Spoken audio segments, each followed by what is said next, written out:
So I got a request to talk over how I put these DIY side splitters together for my Z.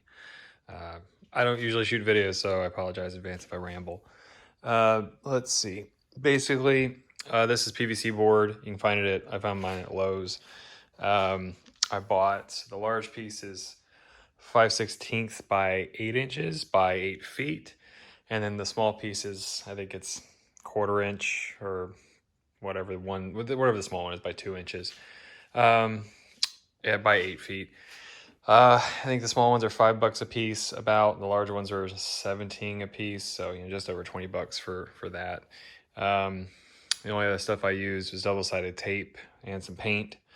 I cut everything with a jigsaw, which made it really easy. It's really light and really thin. I think each splitter weighs maybe a pound, just over a pound. They're super, super lightweight, flexible, and it's PVC, so it's not gonna snap or anything, which is nice. So I measured the rockers, cut them to length. I went in and notched this small upper piece where I've got the bolts in my rockers and my fender up there in the front. And then instead of cutting the large piece at an angle the whole way down, I just cut 1.25 inches off. I stuck everything together, kind of clamped it on the back down there in the back of the rocker, put some rubber blocks down there to hold it up, and kind of pulled it out to how far I wanted it to be, and then cut it about 1.25 inches lengthwise off the long piece. That got me the desired result for what I wanted that to look like. And then I took double-sided tape and stuck this smaller piece on a little bit at an angle offset back here, and then it angles all the way into the front where it sits flush, so I get a little bit of a flare in the back.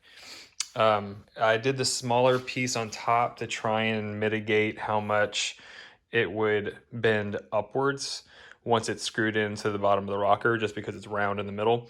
After doing the test fit, it sits pretty flat, so I'm pretty happy with the way that turned out. But easy enough. Really just stuck them together, positioned them in place, measured out where I wanted to drill my holes so they wouldn't interfere with any of the bolts or the seams or anything. And then got under there with a 90-degree, jacked the back of the car up so I had some clearance, and just drilled it in with some 1 1/4 inch self-tapping screws. Let's see, where are those? Lathe screws, that's what I used right there.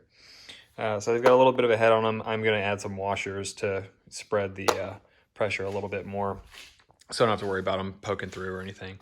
But that's really it. I've got 2 light coats of paint down. I'm going to put probably another coat of black down and then a couple coats of clear on it, and I'll have gloss black to match my wheels. Pretty cool, easy, cheap. Can't wait to see what they look like when they're mounted.